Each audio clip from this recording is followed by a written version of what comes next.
Hey everyone, it's Pastor Ian here with another one of your daily briefings. Today we're in Joshua chapter 5, and we've seen so far the people of God. They've come to the promised land. They've crossed the Jordan River because God parted it so that way they could walk and their sandals were dry. And now we get to the part where the Israelites do something different, something odd, and God commands Joshua to circumcise all of the Israelite men. Now, circumcision, as you know, it's this ancient sign of the covenant between God and Abraham, where he says, Abraham, basically cut the foreskin off of your men at a certain age, and it'll be a sign of the covenant between us, the agreement between us, that I will be your God and you'll be my people. And basically it means that you are different, you're set apart.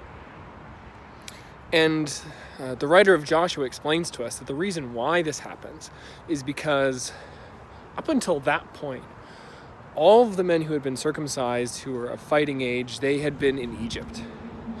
And what had happened was that as they were wandering through the desert for 40 years, that they had sinned against God, they had disobeyed God, and because of that, they were not allowed to enter the promised land. So what God does is he says to this new generation, this new group of fighting men who had never been in Egypt, he said, to you I will give the land that was promised. But as a sign, they actually have to be circumcised again. And by being circumcised, it's the sign of the covenant being almost renewed. That now they are 100%. They're in. They're ready for God. You see, I don't come from a place where my parents were, super evangelicals. They took me to church. They taught me how to pray. But really, my faith didn't come from other people telling me what I was supposed to do. It came from me having to discover it on my own. And actually, I found out that really, your faith is not inherited. It's something you have to find for yourself. The people of God, they'd been wandering the desert for 40 years, and the children would have grown up with stories of the plagues. They'd have grown up with stories of how God had intervened in their lives and how he had saved them from Egypt. But it wasn't just something that they had. It was something they had to take for themselves. And it's funny because sometimes people will ask, they'll say, oh, how long have you been a Christian for? And I'll say, well, since I was in high school. Some people might say, I was a teenager and I was in the youth group. Some people, they don't become Christian until they're old, they're retired. Some people, they wait until their dying day, their last day on earth. And some people, they say, oh, well, I've always been a Christian. Always. From the womb, I was a believer. And I think this betrays a fundamental misunderstanding about what faith is. That somehow it's something that you're born into. Well, my family was Christian, and so I've always been Christian.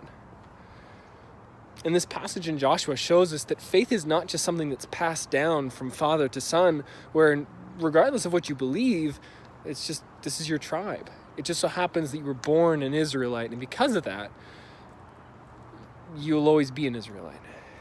Here we see that Joshua is almost putting a purity test, saying, these are the stakes. If you want to be a part of this group that's going to the Holy Land, you must be circumcised. You must make that conscious choice to take up your faith yourself. Now, I took up my cross and I decided to follow Jesus when I was 17 years old. And I've been following him for 10 years now. But my faith wasn't given to me by anybody. It was something that I had to find walking with Jesus.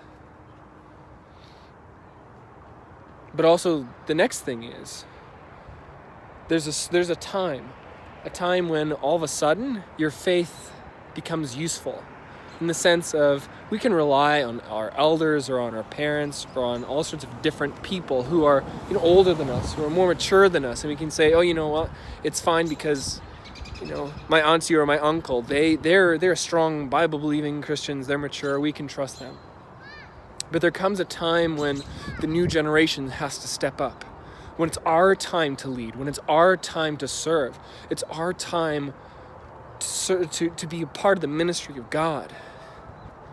That it's not good enough to just say, well, our parents are serving in the church. Well, are you? It's not good enough to say, we have plenty of good elders, we don't need any more. To say, well, do you have gifts? Can you serve? Because too often, churches have had the same people in positions of leadership for 10, 15, 20, 25 years. Because people think, well, I mean, we already have somebody who's good at it, so why change? The call of discipleship is to everyone who says Jesus is Lord, regardless of your age. Now, true, some people are not mature enough. Some people don't have the proper giftedness for some things. But one thing is true, that each generation has an obligation to serve.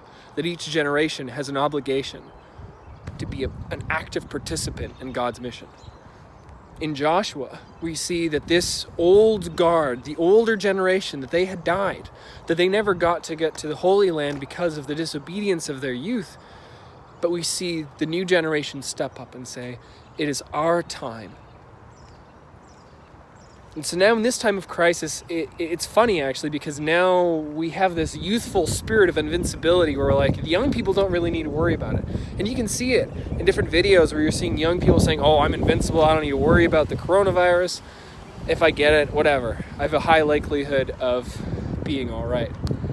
And we see healthcare professionals telling us that that's not true. But there's a certain amount of youthful optimism that we need to kind of hold on to. It's the new generation's time. Let us serve. Because guess what? Most of the online church stuff is online. And who's better at online stuff than my generation? The young generation. That's it. I said the young generation. I'm still a part of the young generation. But it's our time to come up with new, innovative ideas of how can we connect to people better than our parents' generation or our grandparents' generation did. Because it's not just good enough to be like, well, you know what, we got Facebook, let's just put out a Facebook post. And that's great.